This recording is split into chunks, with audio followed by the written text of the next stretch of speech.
Dear friends of HRNK, dear colleagues, thank you very much for joining us today. This is a program that highlights a tragic issue that unfortunately has an expiration date. Of course, any human rights issue pertaining to North Korea should be resolved as soon as possible. Today, we're addressing the issue of South Korean POWs never returned by the North Korean regime after the July 27th, 1953 armistice. We were having a conversation with two of our distinguished guests today, two very nice ladies who have joined us. The number of prisoners never returned by the North stands at 76,800. Of course, some of them managed to escape to South Korea. Some family members made it to South Korea. A total of 110 families of POWs have managed to resettle in South Korea. About 80 former POWs have managed to return, but there are so many unknowns. These are true heroes of the Republic of Korea. The Republic of Korea is a democracy, the world's 10th largest economy, a staunch friend, ally, partner of the United States. It's a wonderful country. And the men and women who made this wonderful country fought and died on the bloody battlefields of the Korean War. These heroes should not be forgotten. And in order to highlight, again, the importance of this issue, we will have family members join us today, as well as colleagues. We're joined today by Mrs. Songbun, whose father was a South Korean POW in North Korea. She has recently produced both a book and a documentary about South Korean POWs made by family members of POWs, highlighting category 43. This is the very low Songbun category that they're relegated to, together with family members. Mrs. Ma Young-e's father-in-law was also a South Korean POW. They knew that he was still alive as of 3 years ago. They do not know it today. I'm very pleased that our board member, Colonel David Maxwell, U.S. Army, retired, currently senior fellow with the Foundation for the Defense of Democracies, has joined us today. And so has U.S. Navy SEALs commander, now retired, Skip Vincenzo, who is a visiting senior U.S. Naval Special Warfare Fellow with the Atlantic Council. It's very important that we have scholars with a very strong military background amongst us, including, of course, Colonel Maxwell, Commander Vincenzo, and our own Amanda Mortwedt Oh. My colleague, Rosa Park, Director of Programs and Editor here at HRNK, will also be one of the speakers. And my colleague, Amanda Mortwedt Oh, who is HRNK's human rights lawyer, is the one who's going to talk a little bit about legal remedies, UN remedies, because it's important to highlight this issue, but it's also very important to seek ways to address and resolve this very pressing issue. So without further ado, let me go to our first speaker, Mrs. Songbun first. Songbun 대표님, 말씀하십시오. 네, 안녕하세요. 저는 한국에서 온 사단법인 6.25 국군포로 유족회 대표 손명아라고 합니다. 제가 사실은 지금까지 6.25 전쟁의 아픔이 먼 길을 돌고 돌아 70년 분단에서 국제회의를 열게 되어 너무나 감사했고, 국군포로 문제를 국제회의에서 다루고 국군포로 문제에 관심을 가져주신 여러분들께 감사 인사드립니다. Delighted to meet all of you today. I represent the Association of Family Members of Deceased, ROK POWs. I'm extraordinarily pleased that 70 years after these heroes of South Korea were taken prisoner. We are finally having this type of conference. Thank you very much for your interest. And thank you very much for organizing this conference. Thank you very much for being here today to listen to us and share our pain and tears. 70년 분단에서 대한민국은 국군 포로 20대 청춘과 그들이 희생을 훔쳤고 그들을 버렸습니다. 그들은 나라를 위해 20대 국가의 부름을 받고 전쟁에 나갔다가 평생 북한의 노예로 잡혀 있다가 고국 땅을 밟아보지도 못하고 눈도 못 감고 북한에서 총살당하고 정치범 수용소에 갔고 그 어디에 그 사람들이 영혼들이 묻혀 있는 것도 모르고 그 자식들은 그 국군포로 아버지 자녀로 태어난 것이 죄스럽고 국군포로 43호라고 불리는 그 죄스러운 마음으로 버티고 살다가 대한민국으로 왔습니다. These men, then in their teens and 20s, threw away their lives, threw away their school bags, and in an instant, without even thinking about it, when their country called on them to defend her, they ran to the battlefield and fought for their country, for South Korea, for the Republic of Korea.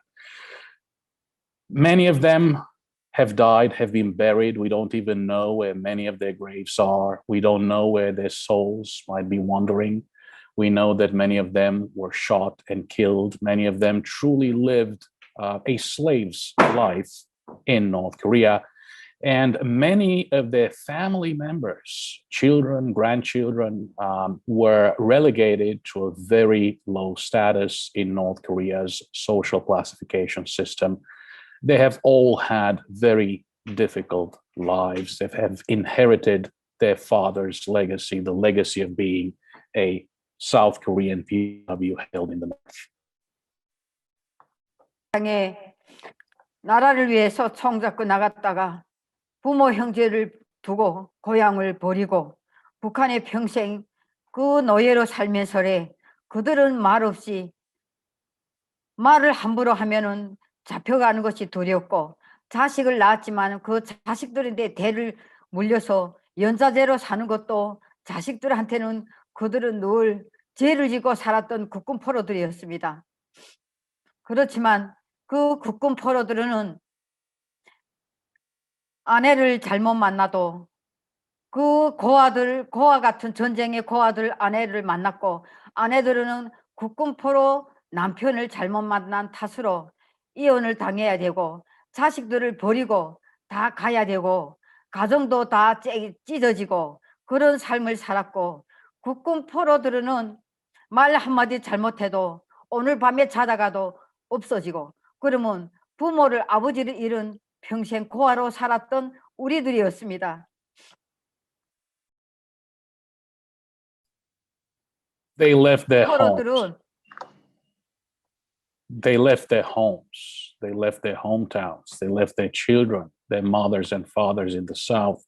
They went to fight for their country. They have been captured and never returned. They have lived very difficult lives. Sometimes when they got married and it became known that they were POWs from the South, sometimes their wives divorced them. We often lived their children. We often lived this stigma of being the children of South Korean POWs. This was reflected on us, and we, quite honestly, we often lived almost as orphans, carrying this terrible legacy that our fathers had from the viewpoint of the North Korean authorities. 포로들은 아오지 탄광 강산, 무산강산, 검덕강산 다 강산 탄광에 배치되어 가지고 평생 그들은 노예로 살았지만 지금 현재 우리가 조사한 데 의하면 국군 포로는 76,800명 정도를 추정하고 있습니다.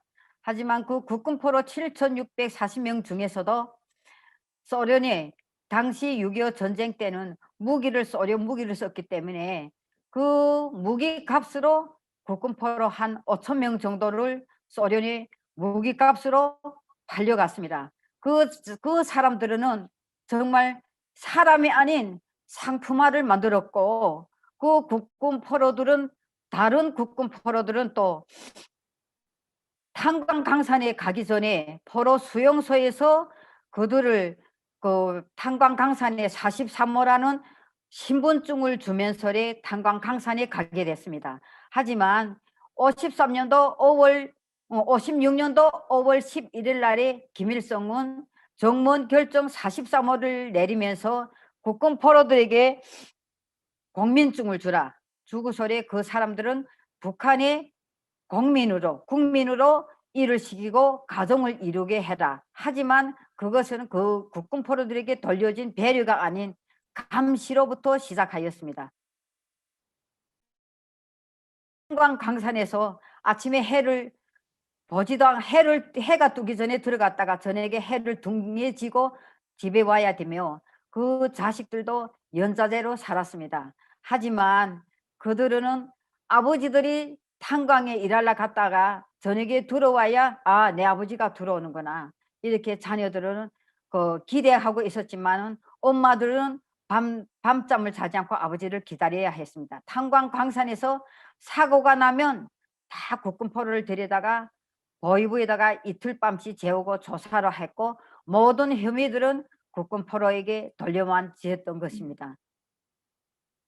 그렇지만은 국군포로들에게 차려진 거는 아무것도 없었습니다. 왜? 말 한마디 잘못하면 정치범을 잡혀가는 게 두려워서 아버지들은 국군포로라는 신분을 자식들한테는 알려주지 않았지만, 자식들은 사회에 나가서 군대도 못 가고 대학도 못 가니까 우리가 어째 대학도 못 가냐, 군대를 못 가는가 하는 걸 본인들이 그때야만이 출신 성분이 아버지 계대군 포로 43호다.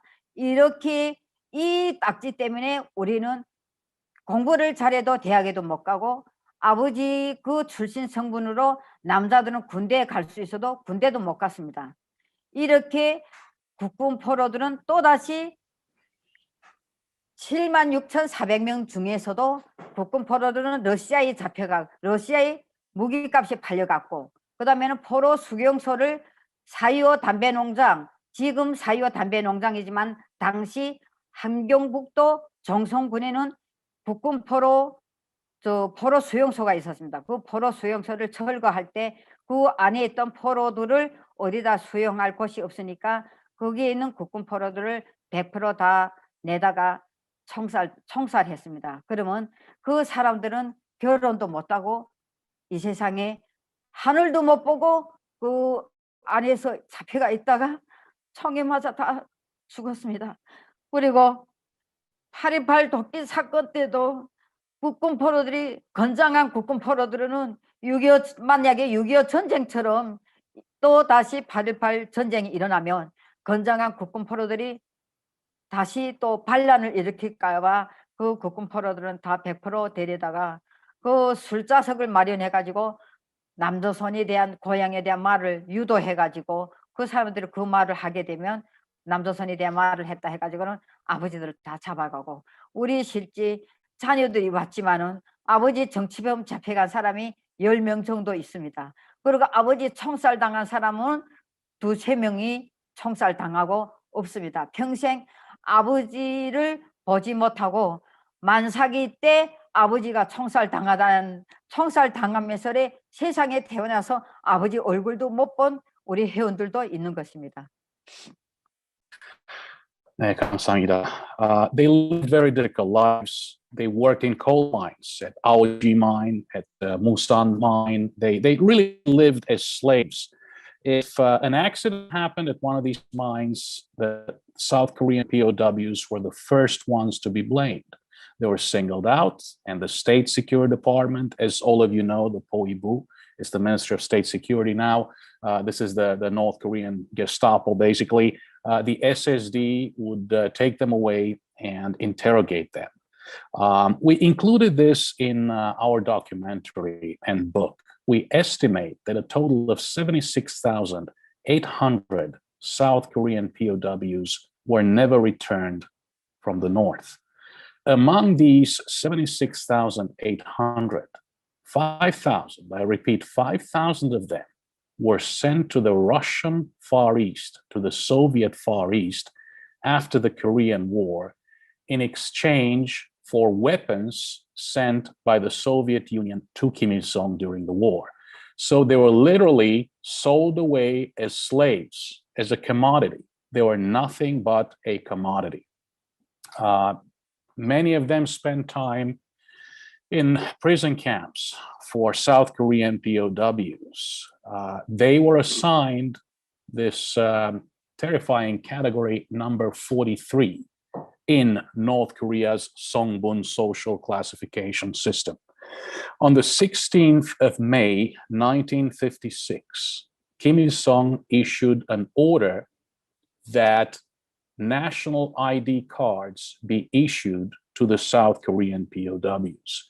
However, although from this point on they did have national identity cards, they continued to carry this very heavy burden of being classified as subcategory 43. So did their children, so did their grandchildren, so did their entire families. They spent their lives as slaves, always looking over their shoulder, always worried that even one word could get them into trouble. They always watched what they said and what they spoke. And us, their children, we could not join the military, the KPA, the Korean People's Army, for example, because we were the children and grandchildren of Category 43 South Korean POWs. We found out that we were Category 43 when we tried to go. We studied hard and did well in school, and we tried to go to college. We couldn't go to college. Then everybody said, aha, they must be Category 43. And that's how we also realized what a heavy burden this was for us while living in North Korea.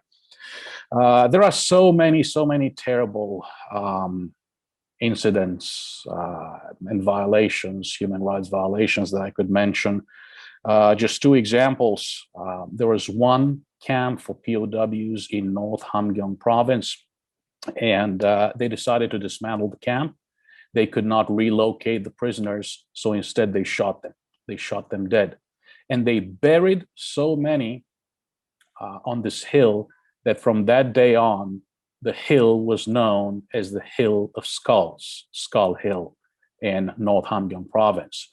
In order to erase all evidence and even the name of the place and the crime that happened on that day, the regime built a cigarette factory on the same location, Factory 425, the 25th of April. Another instance, you all recall the 1976 Captain Boniface incident, the axe murder incident when North Korean soldiers killed two U.S. officers.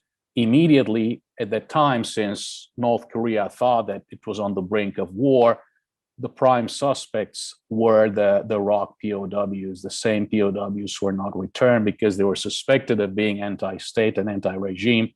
Again, they were rounded up and they were interrogated, and they had a really hard time. Thank you.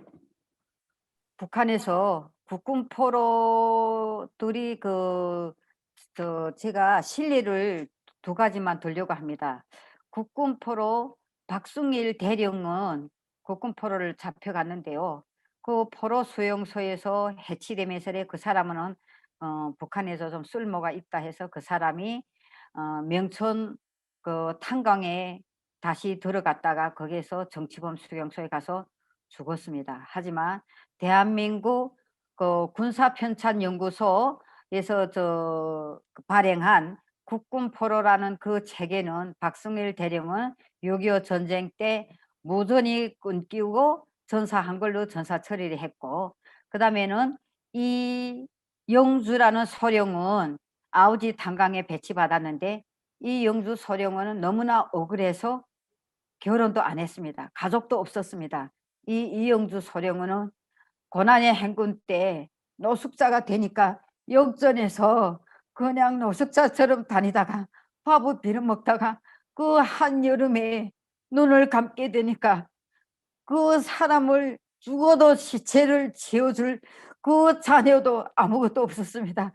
이 영주 서령이 죽으니까 그 시체를 개가 팔을 하나 뜯어 물고 갔댔습니다.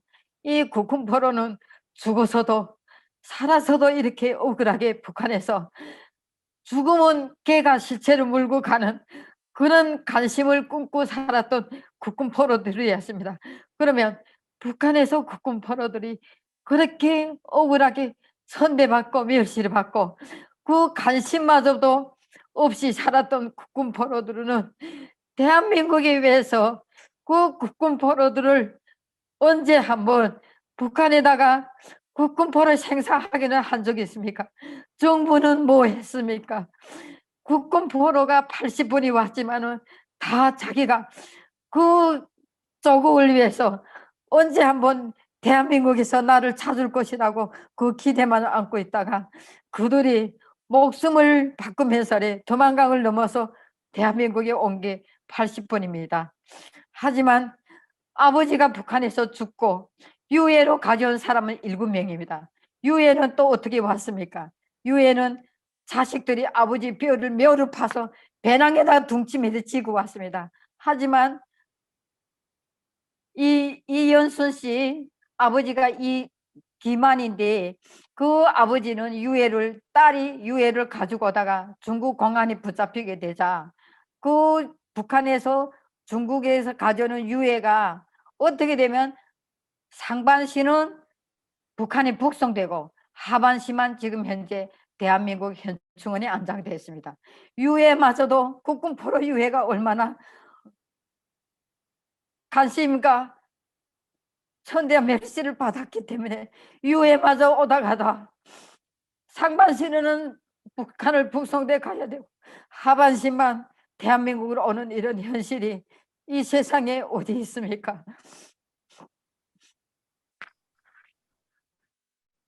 I remember the tragic stories of two particular POWs, Colonel Pak Sung-gil, who spent time at the Myeongchun coal mine.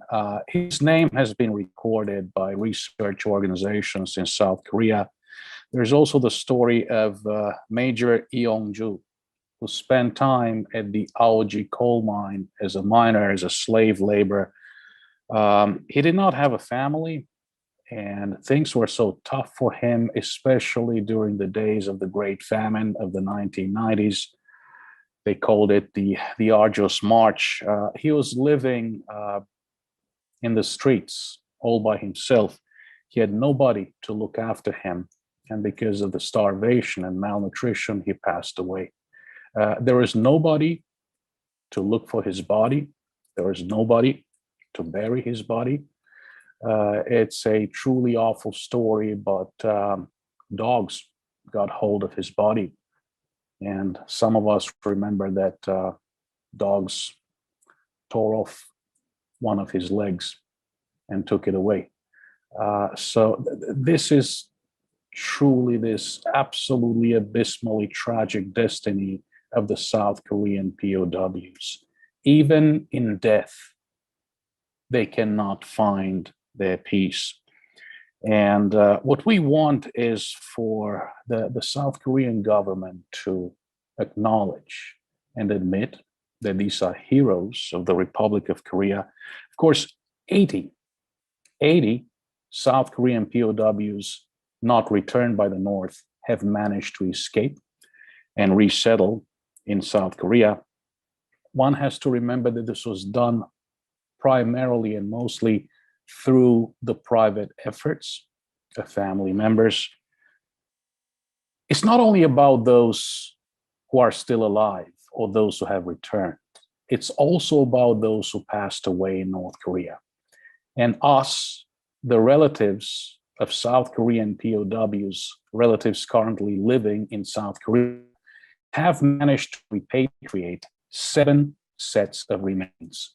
We had no help from the South Korean government to repatriate these 7 sets of remains. These were all privately funded efforts. These were literally children and family members who went there, dug up the graves, and brought back the remains of their parents, of their fathers, in backpacks. There's one particularly terrible instance of family members who managed to get the remains of their father out of North Korea. They were caught by the Chinese authorities, and the end result of this was that part of the remains were sent back to North Korea, part of the remains were taken to South Korea. So this hero of the South Korean Republic, of the Republic of Korea, couldn't even have the decency of having his remains buried in one place in his hometown. His remains are divided between South and North. 국군포로 문제는 대한민국이 문제인 게 아닌 북한 인권과 국민이 권리를 누릴 수 있는 우리들이 문제입니다. 그렇지만 우리 아버지들이 포로가 되자 해서 포로가 된 것도 아니고, 우리 아버지들은 북한에서 죽자고 해서 죽은 사람도 아닙니다. 그 나라가 환경이 미약한 환경 속에서 살자고 그들도 몸부림치다가 탄광에서 사고가 나면 그들도 탄광 굴에 묻혀서 다 돌아간 그 자녀들입니다. 우리도 국군포로 자녀로 태어나자 해서 태어난 것도 아니고 43호 자녀로 평생 연자제로 살고 싶어서 태어난 자식이 아니지 않습니까? 하지만 대한민국은 국군포로가 죽어서 그 자녀가 왔지만은 그 우리들에게 두 번 다시, 북한에서도 우리는 인권 대접을 못 받았지만 한국에 와서도 우리는 인간 대접을 못 받고 있습니다. 왜? 우리는 사각지대에 놓인 사람입니다. 국군포로 문제를 덮기 위해서 제가 사실은 아버지 유해를 메고 8개월을 일인 시했습니다. 아버지 명예를 회복해달라고. 하지만 국방부 담당자는, 대한민국 정부는 저한테다가 선명하시 왜 유해를 우리가 모셔오라는 거 모셔왔냐. 전쟁을 일으킨 김일성 정권에 가서는 항의는 안 하고 네가 유해를 메고 길거리에 서면 대한민국 국민들이 너를 바라는 눈길이 좋지 않으니까 네가 왜 그런 짓을 하냐. 김일성 정권을, 전쟁을 일으킨 김일성 정권에 가서 항의를 해라. 저한테다가 이런 협박 문자를 보냅니다. 이게 국가가 맞고 이게 정상국가, 정상적인 나라가 맞냐 하는 것도 저는 너무나 분노합니다. 그리고 우리들에게 아버지 유해를 가져와도 DNA 검사를 해도 우리는 추정 자녀입니다. 우리가 그러면 아버지 병적 증명서를 떼면 아버지는 51년도 무명고지에서 전사됐습니다. 그러면 저는 62년생인데 그럼 나의 아버지는 누구게요? 나의 아버지 조국이 어느 나라냐? 저는 그거 대한민국에 묻고 싶었고 대한민국에다 그냥 요구한 게 그게 됐습니다. 하지만 아직까지 아버지 병적 증명서 기록에는 그냥 51년도 전사 이렇게 돼 있습니다. 그렇게 됐고 행정이 엉터리입니다. 행정 부분이 다 국군포로 행정을 정정해달라고 제가 아마 수십 번 대통령한테도 제가 제의를 했습니다. 하지만 그것이 정정을 안 해주고 있습니다. 그리고 다른 문제는 또다시 제가 세계 역사에 세계 국가의 나라들이 다 있지만 군대는 다 있습니다. 하지만 이름이 같고 생일을 갖고 군번이 같은 동명이인이 있다는 사실을 저는 작년에 국군포로 이 단체를 하면서 알았습니다. 이 세상에 군번이 같은 사람은 그런 군번이 같은 군대를 가진 나라가 이 세상에 어디에 있습니까? 여러분들, 저는 사실은 군번이 같은 이런 군대가 있다는 나라가 정말 나라에서 사는 대한민국이 참 부끄럽습니다.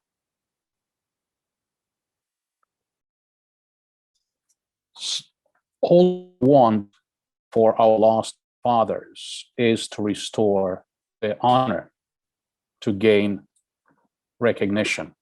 I tried very hard for 8 months to communicate with the South Korean authorities. I was able to bring my father's remains back to South Korea.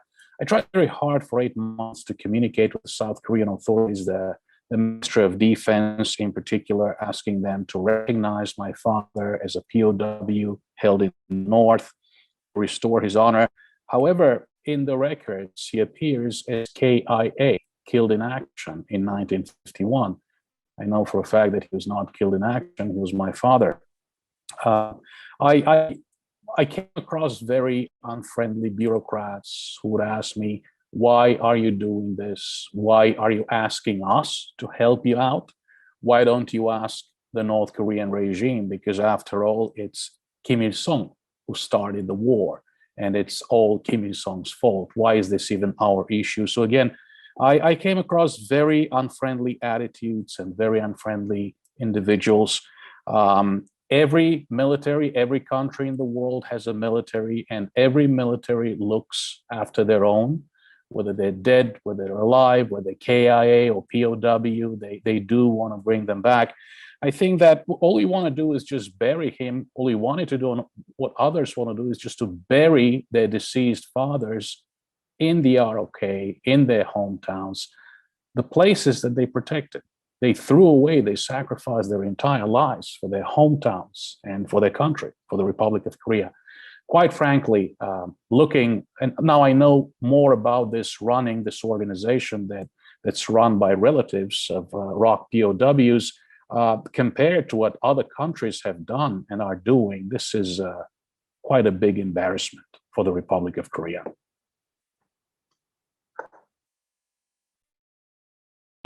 더 이상 멈추게 해주세요. 국군 포로들에게 그 대한민국은 그래도 공헌과 위헌을 조금이나마 인정해주고 그들에게 훈장 하나씩이라도 제발 좀 주시기를, 여러분들에게 정말 국군 포로 문제만은 더 이상 미룰 수 없는 일이라고 협조해 주시면 감사하겠습니다. Please help me and help us. We are asking for nothing else, just recognition. For those who are gone, what can we do for them? At the very least, recognition and a medal for their service and the sacrifice they have made for their country, for the Republic of Korea. Thank you very much. Thank you for your support. And please do continue to support and help. 감사합니다. I am going to turn to our next speaker, Mrs. Mayone, who again, her father-in-law was a POW, South Korean POW. 저는 안녕하십니까. 저는 미국에서 활동하는 인권 활동가 마영애입니다.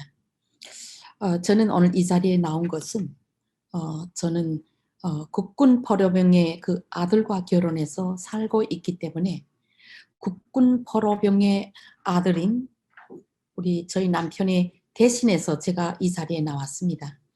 이거는 일단 그 북한에 지금 아버지가 살아 계시고 그의 가족이 있고 형제들이 있기 때문에 그들이 다칠까 봐 오늘은 제가 이 옆에 지금 그 남편이 와 있습니다. 그래서 오늘 제가 대신을 해서 남편을 대변해서 오늘 증언하겠습니다. I am Mayone. I'm a human rights activist based here in the United States, and I married the son of a South Korean POW held in the North. I am here on behalf of my husband, who's actually next to me, but cannot be at conferences during human rights programs because he still has family in the North, and we believe that his father, my father-in-law, might be still alive in North Korea. Thus, I am here today to represent my husband, who is also the son of a ROK POW held in the North. 국제회의 이 장소까지 오기가 너무너무 힘들었고요. 많은 그 공격과 협박과 실제는 죽이겠다고 하는 그런 메시지까지 SNN에 이제 올라 있고요. 그리고 저희 남편의 실명과 저희 남편의 사진이 SNS에 공공연히 공개가 되는 이런 위험성을 안고, 그리고 지금 SNS에서는 저를 비롯한 또 손명아 대표를 비롯한 저희 남편과 제 아들까지 SNS에서 뭐 엄청난 그 거짓말적인, 이것은 일반 개인이 할 수가 없다고 생각합니다. 그래서 오늘 제가 이 자리에서 제가 오늘 진행되는 이 국제회의를 통해서 많은 국제적으로 전 세계가 바라보는 이 국제회의 장소에 여러분들께서 많은 응원과 함께 대한민국에 나와 있는 국군 포로병들의, 그의 가족들과 생존에 나와 있는 국군 포로병들의 그 생존성에 대해서 여러분들 앞에 오늘 증언도 하고 제가 또 오늘 공개도 할 일이 있습니다. So I'm here to testify before the distinguished audience again on behalf of my husband who cannot appear. I have to tell you that we have been having a very hard time, both me and Mrs. Songbun.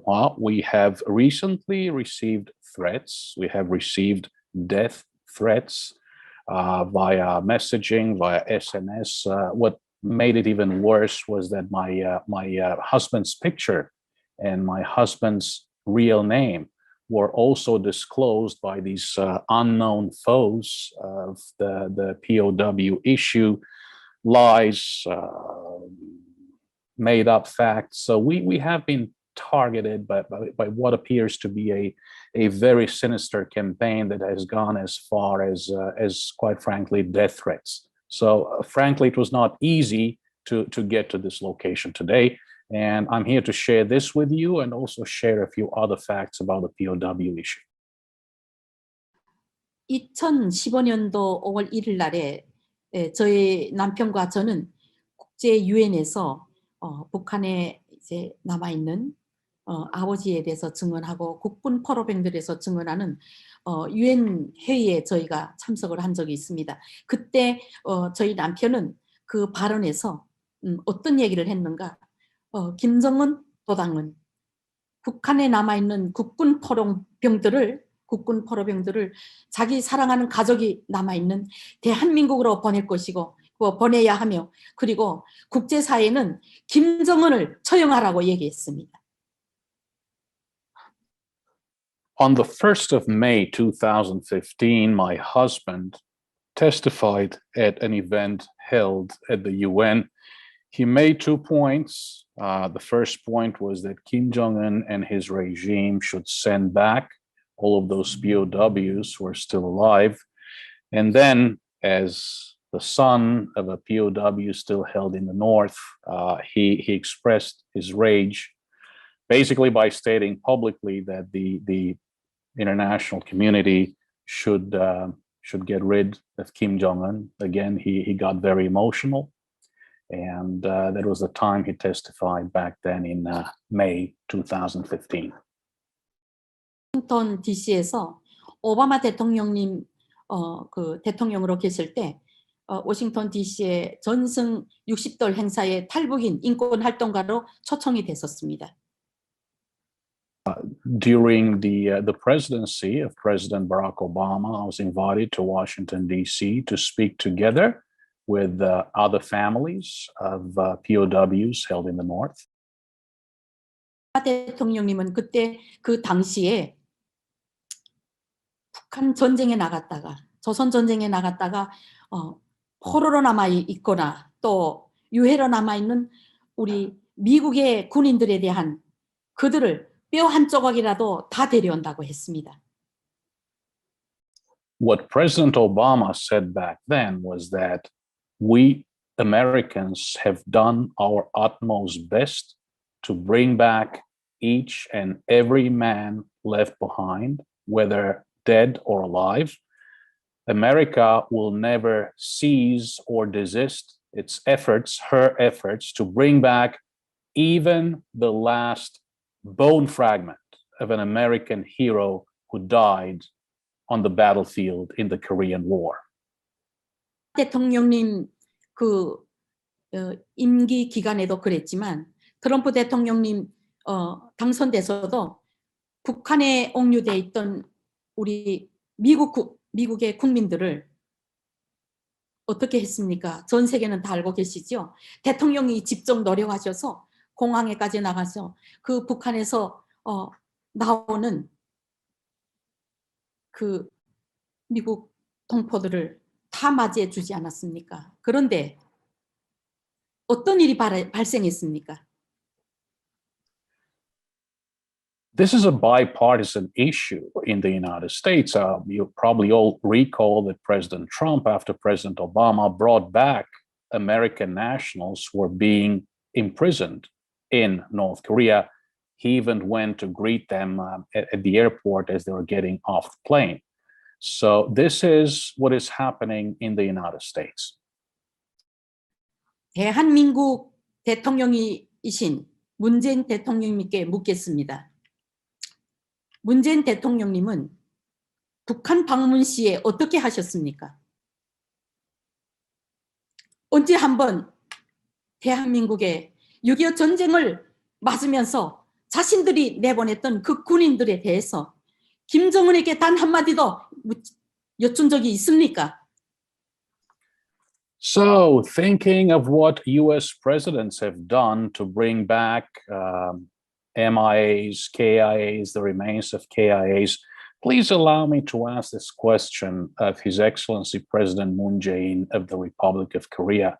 Mr. President, when you visited North Korea, did you even once raise the issue of South Korean heroes, South Korean POWs being held in the North? 한번 북한에 가셔서 김정은에게 대한민국의 전쟁을 위해서 나갔던 그 수많은 국군 포로들을 언제 당신이 한번 김정은에게 여쭌 적이 있어요? Mr. President, Your Excellency, thinking of those tens of thousands of South Korean heroes who fought for their country, for the Republic of Korea, they were kept in North Korea, they were never returned. Did you raise this issue even once during your visit to North Korea? 북한에서 김정은께서 받아온 그 선물인 강아지를 지금 얼마나 청와대에서 열심히 알뜰하게 이쁘게 키우고 있나요? 그런데 우리 대한민국 국민들을 위해서, 조국을 위해서 6.25 전쟁에 나갔던 수많은 군인들이 북한에 억류당하고 죽음으로 남아있는데 언제 한번 그들을 대한민국으로 데려오려고 김정은한테 단 한 번도 여쭤본 적이 있냐고요.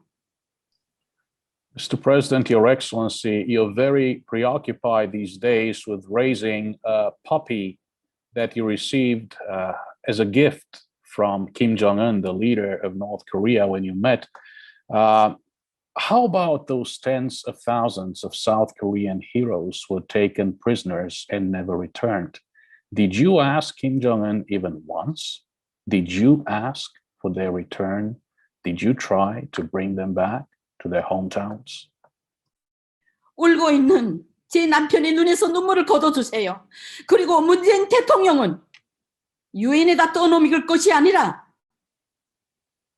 북한 김정은에게 빨리 대한민국에서 6.25 전쟁에 나갔던 그 국군 포로들을 모두 우리 대한민국으로 송환하는 이 문제에 대통령으로서 노력할 것을 촉구합니다. Please wipe my husband's tears. Please dry my husband's tears. President Moon, Your Excellency, please bring back those South Korean POWs, those old men who are still alive in North Korea. Bring them back to their country, to their families, and to their hometowns. 김정은이 안겨준 그 강아지를 갖고 청와대에서 노닥거릴 것이 아니라 문재인 대통령은 하루빨리 대한민국을 위해서 전쟁에 총을 메고 나갔던 20대 청년의 총을 메고 나갔던 우리 대한민국 군인들을 그리고 제 시아버지를 빨리 찾아와 주세요. 김정은에게 다시 한번 또 한마디 호소하겠습니다.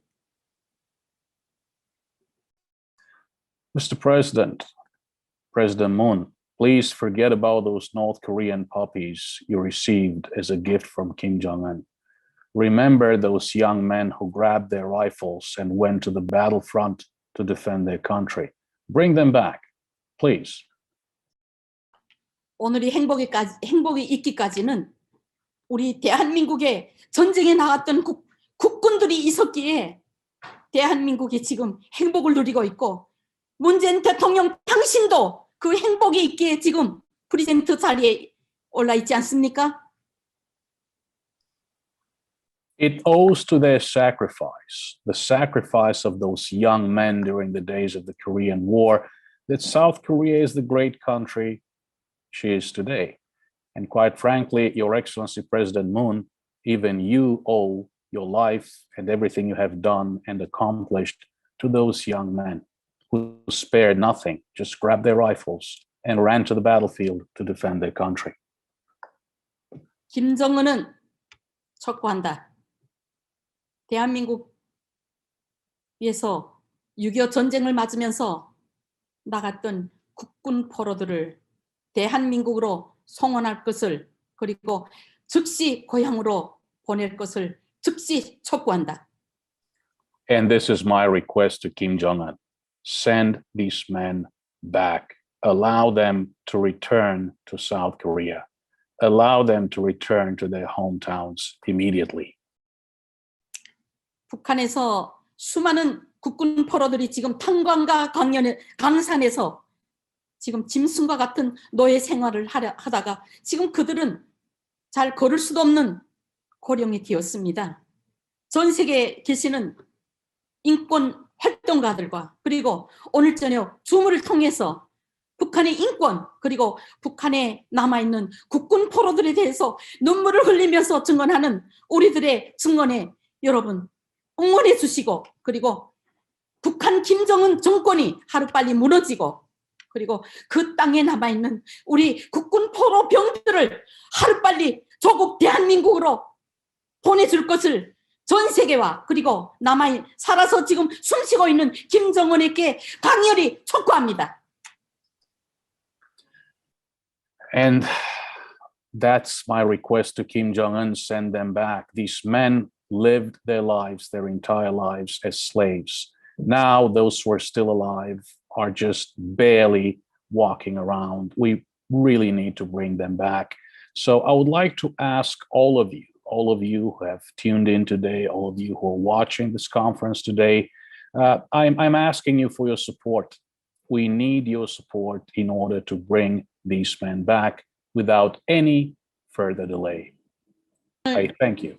저는 오늘 이 장소를 비롯해서 오늘 이 국제회의를 만들어 주신 그리고 많은 노력과 심리를 기울여 주신 미국에 있는 국제인권위원회 스칼리투 그레기 우리 사무총장님께 감사를 드리고 그리고 오늘 이 행사를 위해서 미국 정부가 허락해 주신 데 대해서 다시 한번 감사를 드리고 대한민국의 전쟁을 위해서 나간 국군 포로병들이 하루빨리 자기 고향으로 가족 있는 고향으로 돌아올 수 있게끔 우리 유엔을 비롯해서 국제사회가 많은 노력을 해주실 것을 오늘 이 국제회의를 통해서 저는 국군 포로병의 그 자녀의 아내로서 간절히 여러분들께 호소하며 눈물로써 여러분들께 간절히 응원해 주실 것을 바랍니다. 네, 감사합니다.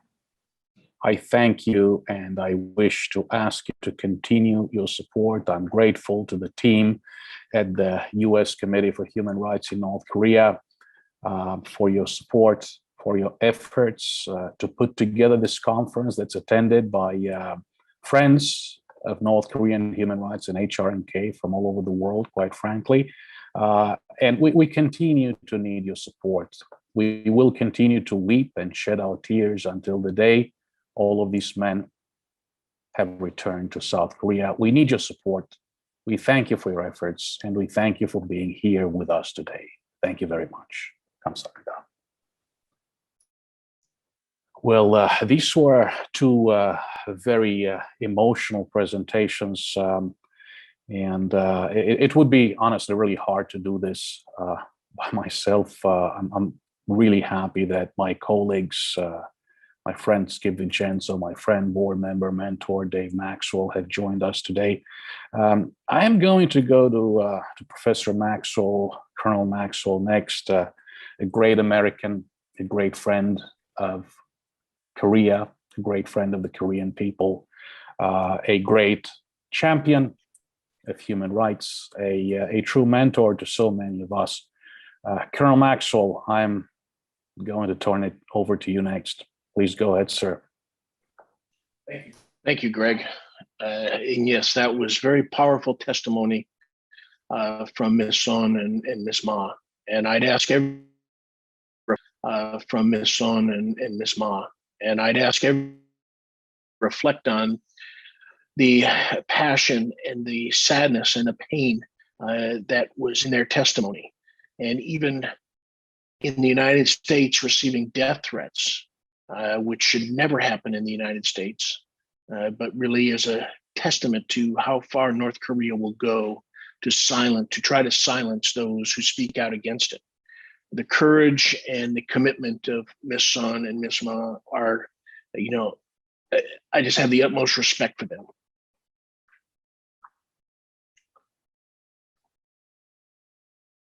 I have been very moved by watching the videos that these two ladies have produced.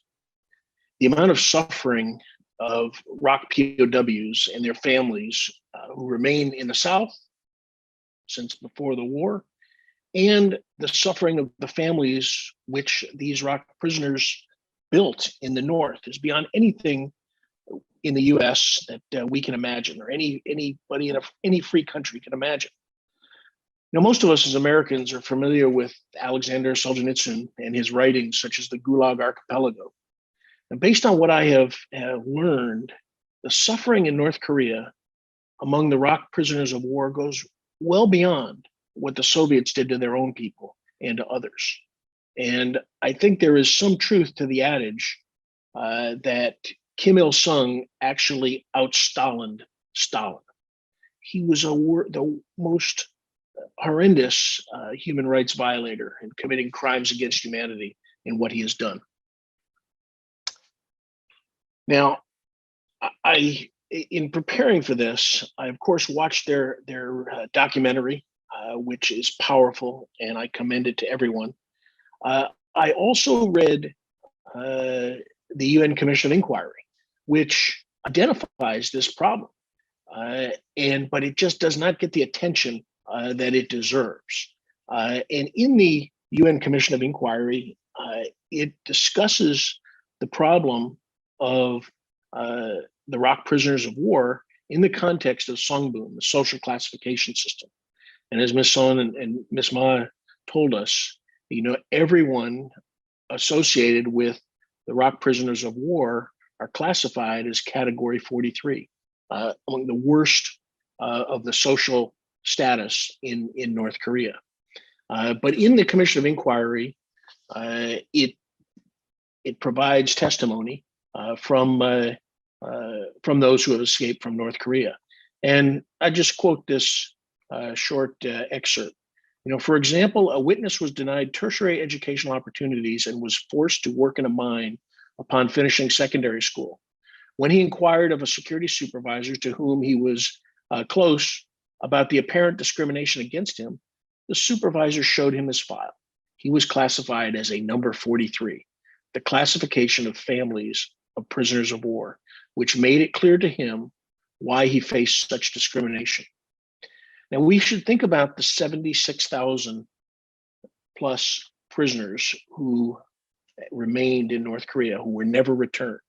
But we also must think about their descendants, because the way the North Korean system works, all of their descendants are categorized as number 43. And they remain in this classification system for their entire lives and successive generations. And so we cannot use the excuse that most of these ROK prisoners of war have probably perished by this time. We hope and believe that there are still some alive, but we should not use that excuse to forget them.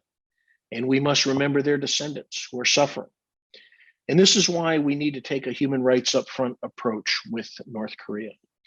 At the recent Biden-Moon summit, in the ROK fact sheet, the fact sheet from the summit, it outlines a new consultative mechanism, the U.S. ROK Democracy and Governance Consultation mechanism, which will serve to coordinate ROK and U.S. focus on human rights and democracy promotion at home and abroad. I believe that this new DGC, Democracy and Governance Consultation, should take up the issue of ROK prisoners of war. And it should address this from a combined ROK-US perspective and call attention to this crime against humanity that continues to be perpetrated by the Kim family regime in North Korea. As I said, we should not use the excuse that most of the prisoners likely have passed. We need to honor them. The South Korean government needs to honor them. I have been to the DMZ in recent years and seen the South Korean recovery operations in Chorwon, in the DMZ, where they are working to recover the remains of South Korean soldiers and allied soldiers. South Korea honors its military. It must recognize and honor the ROK prisoners of war who gave their lives, and they have suffered for 7 decades, and paid the price to try to ensure that the people in South Korea remain free. And they have paid by being slaves to the mafia-like crime family cult known as the Kim family regime. And we should talk about and think about those descendants because generation after generation will be discriminated against and because of the system. And so when the United States eventually negotiates with North Korea, when North-South engagement resumes, the representatives of the South Korean and U.S. government need to raise this issue. Ms. Son and Ms. Ma both asked the South Korean government to raise this issue and why it has not been raised. Both of our governments should raise this issue. We need to take this human rights approach. We need to call out North Korea for its horrendous crimes against humanity. And we must work to both honor, to account for, repatriate these ROK prisoners of war, and look out for their families that continue to suffer to this day. I urge everyone, again, to reflect on the testimony of Ms. Son and Ms. Ma, and for everybody to think about this issue, one that has not had very much visibility in the United States, and to work together with our South Korean colleagues, our allies, to ensure that these great soldiers and their families are recognized and properly honored. Thank you very much. Colonel Maxwell, Dave, thank you very much. Terrific words of wisdom. And we will do our absolute best here at HRNK as well to highlight the importance of this issue, to seek collaboration with colleagues here in the United States, in South Korea, and elsewhere. Now, let me turn over the floor, the mic, and the camera to Commander Retired Skip Vincenzo, U.S. Navy SEAL, Great American Warrior Scholar. Skip has relatively recently authored quite a few papers on North Korean human rights, the security human rights nexus. A great friend of mine, of ours, of HRNK. That's a great beard, sir. You put me to shame. Looking good. Skip, let me turn it over to you now. Please go ahead, sir. Thank you for that nice introduction, Greg. It's still getting used to the beard. I really appreciate, and I'm honored to be asked to speak today. I certainly don't have the qualifications of Mrs. Young and Mrs. Son and Miss Ma, but it is an important issue. I believe the ROK POWs, it's not just a moral issue. I mean, roughly 80,000 young men basically written off left behind, but it didn't happen in one day. Clearly you're not going to get them back into the war, but clearly nearly 70 years since then, just kind of written off. And I think it's a difficult and complex issue because there's the illusion that if we kind of downplay it, maybe we can work with North Korea. And I think the West, the United States and South Korea in particular, I think it sometimes makes the United States to a large degree as well, makes if we don't bring up certain issues, North Korea will behave better, or it'll make it more industrial, build trust, etc. But I think what we're ignoring is this issue drives at the heart of the nature of the North Korean regime, of the Kim regime. And I'm not talking just good versus evil, because clearly none of us here believe it's a good. We see it as evil, but more of its immutable nature, and we simply can't work with it as it is. And so we've written off these people and their families and all the suffering they have, and kind of ignored. But these prisoners were never returned, never rehabilitated.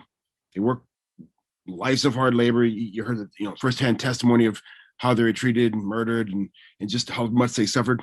Yet they were allowed to have families, and those families continue to suffer.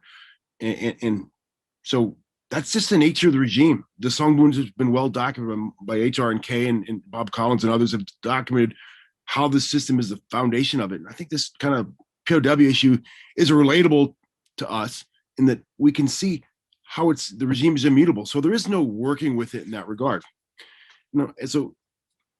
And how we peacefully coexist. So I think this is an issue that we've allowed to kind of get forgotten, but really it kind of says a lot about North Korea, and it also says a lot about South Korea in the United States.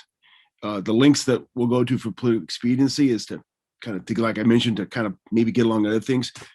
But basically, it's breaking faith with the soldiers, as was pointed out, that really answered the call. Many of them teenagers in high school, pressed into service or volunteered, whatever. They answered the call and were forgotten. Imagine when the war's over, they think they're going home, and they never did. And they had families, and their families continue to suffer, as we've heard. But really what it says about South Korea and the United States is that, and sometimes to an extent the West, is that we're willing to compromise our values. Is that, well, for sake of engagement with an evil regime, for other things, we're willing to compromise. And I'm not saying go to war over it, but we've allowed it to languish forgotten. We've as a sidebar, the comfort room is a very important issue, and it still engages and brings out a lot of emotion in South Korea. Clearly, tens of thousands of women, not just South Korean, but across Asia, suffered at the hands of Imperial Japanese, and it still brings out emotion. It's still an issue that's unresolved. Steps have been taken, but they're still very emotional. But I'd say arguably Japan's arguably an ally, at least a frenemy of South Korea, yet it still impacts relations very strongly, much more so than I think this issue does. So I think it does say a lot about South Korea and kind of how it sees this. And unfortunately, kind of maybe we wish it would go away, but I think it's the wrong thing. And, both South Korea and the United States have had multiple summits. And I commend Ms. Ma for asking about did you even bring it up? I'd ask President Trump the same thing. And I'd ask, other Secretary of States and other people who visited, how have you pressed these kind of issues? We talk about human rights, but if we're willing to compromise on this, what does that really tell North Korea? 80,000 plus people and their families are just left written off. What does that really how serious does that tell them we are about this issue? And I think it tells them we're not that serious. And it also, how about our youth? What do they see?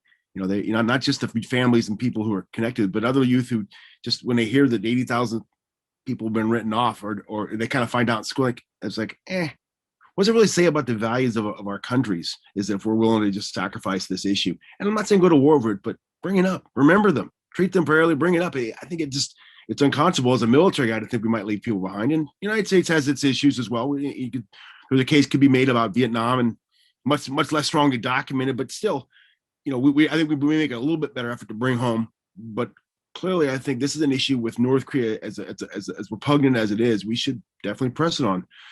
And finally, I think what does it say about our commitments to human rights? If we're willing to compromise on these, I don't think it tells the North we're serious, and that precisely because this is a complicated, difficult issue, that there is, it's going to be hard for North Korea to comply.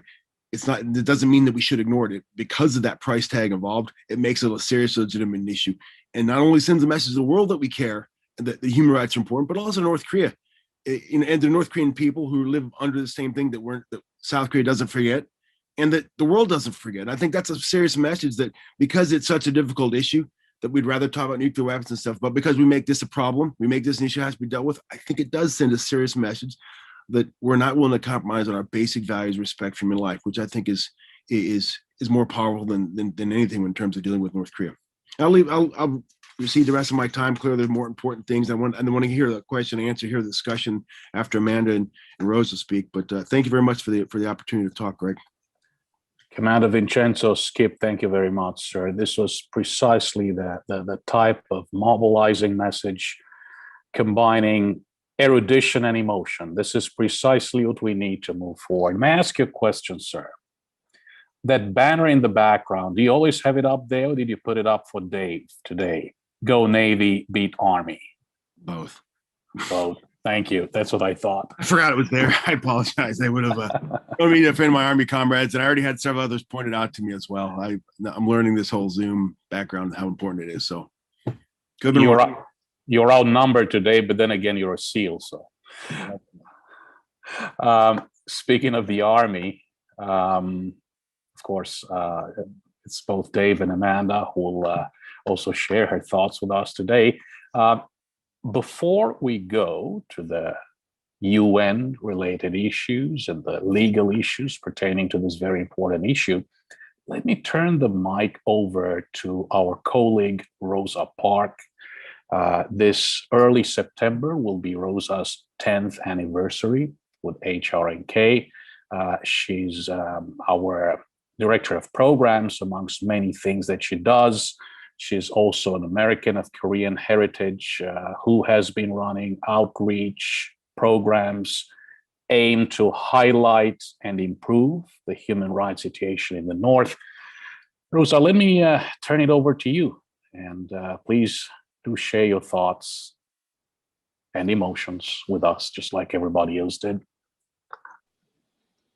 Thank you, Greg. I can't believe it's already been almost 10 years. So a little bit of background on my family. We're originally on my father's side from Cheongjin, North Korea. It's pretty far north. And before the war, my family decided to move to the south because of Soviet occupation of the northern half of the peninsula. And so the Soviet Union came in, the soldiers stole everything from my family, and they decided to go to their hometown of Yeongdong in South Korea. And this was pre-Korean War. And so my family, my parents grew up in Yeongdong, and they were able to immigrate to the United States, and I was born here in the United States. But there have been many times throughout my life where I have thought, especially while working at HRNK, I've thought about what would have happened if my grandparents did not decide to move down south before the Korean War. I very easily could have been born in North Korea if things had gone differently with my grandparents. And so I always feel lucky to have been born here in the United States. And my story is not unique among Korean Americans. I think quite a lot of Korean Americans have family that they either left behind in North Korea or they're still stuck in North Korea. And as we've learned today, there are so many family members of the POWs who are left in North Korea. And it is just so heartbreaking. And to have the ability to stand up and to voice my opinions here in the United States, I feel very lucky. And I feel like Korean Americans and Koreans in the free world have a duty to stand up and fight for the people without a voice in North Korea.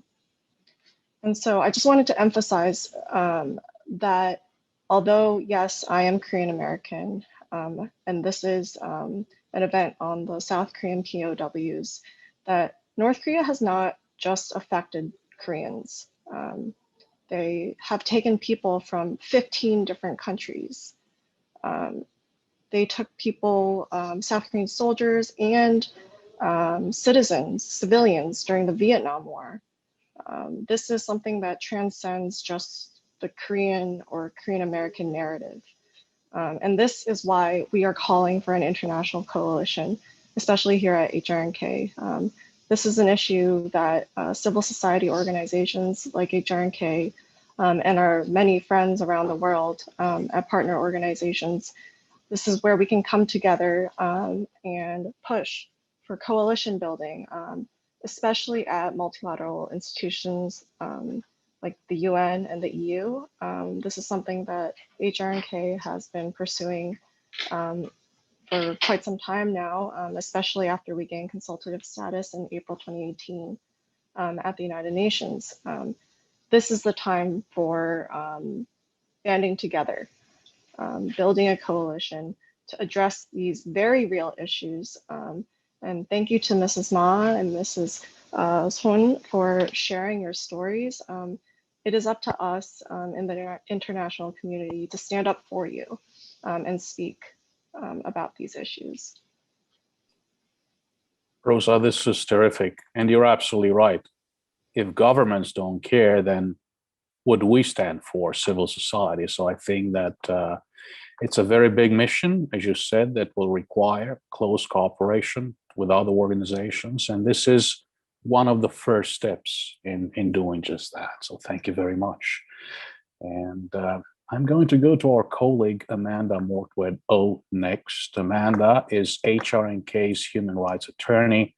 Amanda has worked on so many HRNK submissions to the UN Commission of Inquiry, to the Universal Periodic Review process, to various committees of the United Nations, has taken charge of legal analysis for so many HRNK reports, has also authored HRNK reports with authors David Hawk and Robert Collins. I'm also very happy, and we're all very happy that Amanda could join us today. Amanda, let me turn it over to you now. Thank you, Greg, and thank you to everyone. It's a real privilege to be here, and thank you to Mrs. Ma and Mrs. Son for sharing your stories, to my colleagues and Colonel Maxwell and Commander Vincenzo. I think I would like also in general to express my deepest sympathies to South Korean POWs and their family members. It's very important to remember the POWs still in North Korea today and advocate for their urgent and immediate return home. And as was mentioned earlier, we should also make sure that those who have passed are fully accounted for. So with this in mind, I wanted to make 3 points today related to the law, and I'll talk about the UN as well as part of that. First, the law provides a label and a definition of North Korea's actions in this case, which include not just a failure to return prisoners of war, but the intentional captivity of POWs long after its agreed upon obligations under the terms of the armistice agreement. The law also provides a way to examine North Korea's obligations to POWs. The term POW itself carries legal implications because of the status and treatment a POW should be afforded based on the Third Geneva Convention, which is one of the 4 treaties established to convey humanitarian treatment standards during the war. I wanted to highlight that the Third Geneva Convention requires states to repatriate POWs. Under Article 118, prisoners of war shall be released and repatriated without delay after the cessation of active hostilities. I think active hostilities is key here.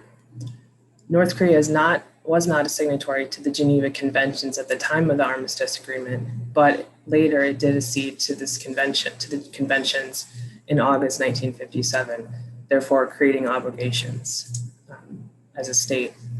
Regardless, the military parties to the Armistice Agreement, which was a military agreement with the Korean People's Army, the Chinese People's Volunteer Army, and then the UN Command, set forth, quote, express obligations as to when and through which mechanisms repatriation of POWs was to occur. By signing the Armistice Agreement, each state party agreed to directly repatriate POWs within 60 days after the agreement. As we know, though, this was not fully carried out by any means on the North Korean side. Kim Il-sung acknowledged in negotiations that while the DPRK officially stated it had taken about 7,500 POWs from South Korea, there were an additional 27,000 POWs it had not revealed. In addition, the commanding general of the Chinese People's Volunteer Army indicated they had taken over 40,000 POWs. Professor Maxwell highlighted the UN Commission of Inquiry report, but I wanted to mention it in the context of the definition of enforced disappearance. So in 2014, the UN Commission of Inquiry characterized this denial of repatriation for POWs in part as enforced disappearance. This is a term defined in an international convention called the International Convention for the Protection of All Persons from Enforced Disappearance. I'll share the definition. It's a bit lengthy with all of you in the chat. But I think if you read through it, you can see that it really mirrors what North Korea has done regarding POWs. So I wanted to highlight this definition and also discuss it in terms of a crime against humanity. So this leads me to my second point, which is that North Korea's enforced disappearance of POWs is an act that may constitute a crime against humanity if it is widespread or systematic. There's a separate statute that defines crimes against a crime against humanity. Enforced disappearance is one of those acts. Requires further legal analysis. But according to the UNCOI at that time, 500 survivors are thought to still be in North Korea and 400 POW family members are living abroad. I believe Greg mentioned that in September 2012, only 80 former North Korean war POWs had returned to South Korea. North Korean, quote, maintains that the issue of POWs was settled at the time of exchange of POWs in accordance with the armistice agreement. They contend that all POWs remaining in the DPRK are there voluntarily. The former POWs who provided evidence to the commission all refuted that assertion by North Korea that POWs remain in the country voluntarily, as we know and have heard today. So this leads me to my third point, which is that there are some actions or avenues we should consider today in the face of North Korea's criminal actions regarding denial of repatriation for POWs. Regrettably, though, I have to say these are limited in nature and undoubtedly inadequate for family members. But I offer them to further the discussion and to not forget the POWs left behind. The main avenue to discuss this as I see it is through the UN Working Group on Enforced or Involuntary Disappearances. This is a 5-member body of independent human rights experts that assists families in determining the fate or whereabouts of their loved ones who are reportedly disappeared. This, in the humanitarian capacity, the working group, quote, serves as a channel of communication between family members of victims and enforced disappearances and other sources reporting cases of these disappearances and the governments. So it's the middleman basically between family members, organizations who are saying my loved one has disappeared, and then the working group transmits that to the member state involved. I wanted to point out that the co-rapporteur of this working group is Mr. Taeyoung Baek of the Republic of Korea. He's also a law professor at the University of Hawaii at Manoa. Family members or organizations acting on behalf of the family members can submit written complaints to this working group. There's a set of information that the working group needs, which you can find on the website, but essentially it's the name of the victim, when they disappeared, where they disappeared, who do you think is responsible for their disappearance, whether any search has been conducted, and then you have to submit to the working group your own identity. I know HRNK has offered to work with family members of victims to transmit complaints, and other NGOs in South Korea I know have made these submissions. At that point, the working group will transmit the complaint to the member state, in this case, North Korea. And then the member state is supposed to respond to each individual complaint with more information on the whereabouts of that loved one. In the working group's most recent 2020 report, however, it's actually singled out North Korea to say that, which has apparently a practice of responding generically to each complaint that the working group transmitted. The working group called on North Korea and other states to adequately respond. And I'll send a website link to if anyone's interested in submitting a complaint. So while family members of POWs have surely been left in anguish, as we've heard today, this procedure does offer at least a minimal way to recognize those who are still missing. I think it helps the international community with documenting POWs and calls attention to North Korea's practices. I believe it also builds the body of evidence on North Korea's practice of enforced disappearance, which could perhaps be used in future accountability mechanisms. At the end of the day, though, we know that meaningful steps on this issue really require the North Korean regime to attempt to make amends and fulfill its international legal obligations. The last item I wanted to mention is more general, but I think we should continue to highlight the POW issue. This can be done in a number of ways, some of which were discussed, for example, the democracy and governance consultation that Professor Maxwell mentioned. Other ways might be through legislation, documentation, as I mentioned, advocacy efforts like today's program, and of course, in diplomatic exchanges. I wanted to highlight one of two U.S. Bills right now calling for peace on the Korean Peninsula. One is called Peace on the Korean Peninsula Act, which calls for a diplomatic engagement in pursuit of a binding peace agreement constituting a formal end to the Ukraine war. I highlight this to say that when we consider this kind of call, I think we should not forget North Korea's unfulfilled obligations to include accountability and repatriation of POWs as per the armistice agreement. Finally, let us consider POWs in all aspects of any North Korea policy and humanitarian engagements. Thank you very much. Amanda, that was fantastic. That's truly a full agenda for HRNK and our partners as we pursue this issue. I also particularly like your point about peace legislation.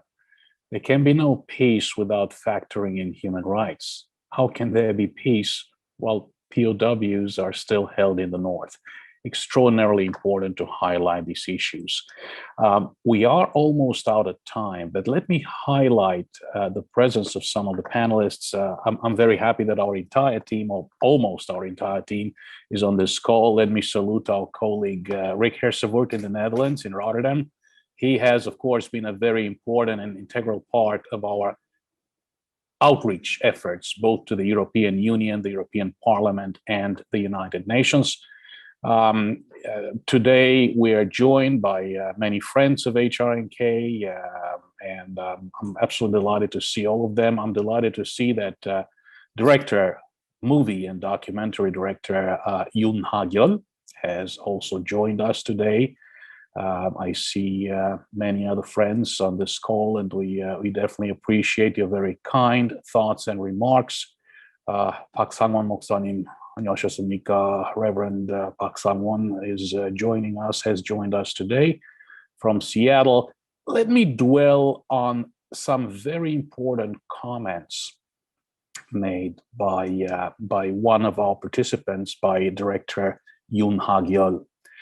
He recalls that for decades, South Korea has been purchasing, well, pre-sanctions at least, pre-recent sanctions, South Korea purchased coal and minerals from North Korea, presumably under humanitarian purposes, to help the starving children of North Korea and to help the starving people of North Korea in general. However, Director Yoon reminds all of us that the blood and tears of South Korean POWs are mixed with that coal. They worked 24/7 to extract that coal from North Korean mine pits.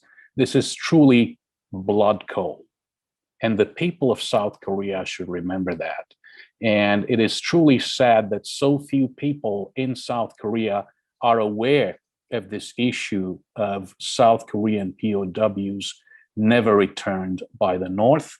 Director Yoon hopes that this type of event, this type of international conference, because it is an international conference, we have friends joining from South Africa, from the Netherlands, from Italy, from England, South Korea, Canada, many other places. He hopes that in particular this type of conference will help raise awareness, in particular in South Korea. We are almost out of time, but let me turn it back over to Mrs. Ma. 마영애 대표님, 한 1분 내 발언 좀 해주셨으면 합니다. 네, 감사합니다. 지금 우리가 국군포로 송환 문제 가지고 대한민국 국방부에서도 이러저러한 말들이 나옵니다. 그러면 우리가 정전협정이 뭐 유엔이 정전협정에 이제 뭐 참석을 했기 때문에 소련과 중국 정전협정 거기에 이제 사인을 했기 때문에 국군포로들이 모았다. 하지 못하고 있다. 이제 이런 얘기가 나오는 거지. 어떻게 국군 포로가 대한민국으로 송환되지 못한 것이 유엔이 책임이라고 하는지 대한민국 국방부는 이에 대한 대답을 국제사회에 할 것을 강력히 말씀드립니다. Please let me ask for your attention and help on a particular issue. We have approached the South Korean Ministry of Defense and asked for help in the return of those who are still alive, in the return of remains of those who passed away in the North. We were often told when the armistice agreement was signed on the 27th of July, 1953, the Soviet Union and the People's Republic of China were parties to that agreement with the United Nations, with the UN. And thus, there's nothing we can do about it. So please do whatever you can do to help us highlight the fact that these were South Korean nationals. These were South Korean warriors. These are South Korean heroes who deserve to be returned. And why should this be the responsibility of the United Nations when they're citizens of South Korea, of the Republic of Korea? We really need your help in highlighting this issue. We would have time for 1 or 2 questions. We're getting really close to the hour, and this has been such an intense time for 90 minutes. Well, if we have no further questions, let me thank all of our speakers. Let me thank Mrs. Son and Mrs. Ma for this harrowing task of having to relive the family's tragedy and all of these experiences that they shared with us today. Let me thank Colonel Maxwell, Commander Vincenzo, my colleagues Amanda Mortwedt Oh and Rosa Park. We really, I think, have managed to put together, look at this issue from a variety of angles. As Commander Vincenzo saying, moral, ethical, legal, emotional. So I really think that what I see here is an action plan beginning to take shape. All of you have had wonderful thoughts and ideas, and I really think we're in a good place. Let me take this opportunity to thank all of our participants for joining us today from all over the world. And let me also remind everyone that our next event will take place on the 22nd of July. This is Thursday, I believe. Rosa, correct me if I'm wrong, but it is a Thursday next week, 11 a.m. Eastern Time. We are releasing our next satellite imagery report covering one of North Korea's detention facilities. These detention facilities have been mentioned in great detail today. So we do hope that you can join us. Yes, this is happening during the Tokyo Olympics, but we do hope that you will have time to watch this program and to read our report as well. Please continue to support us, stand by our side as we continue our efforts to highlight human rights issues that need resolution, including this very difficult issue of returning POWs, South Korean POWs held in the North, or returning the remains of those who passed away in the North. Thank you very much. Have a blessed day, morning, or evening, wherever you are. And please stay tuned. Please continue to follow HRNK. Thank you.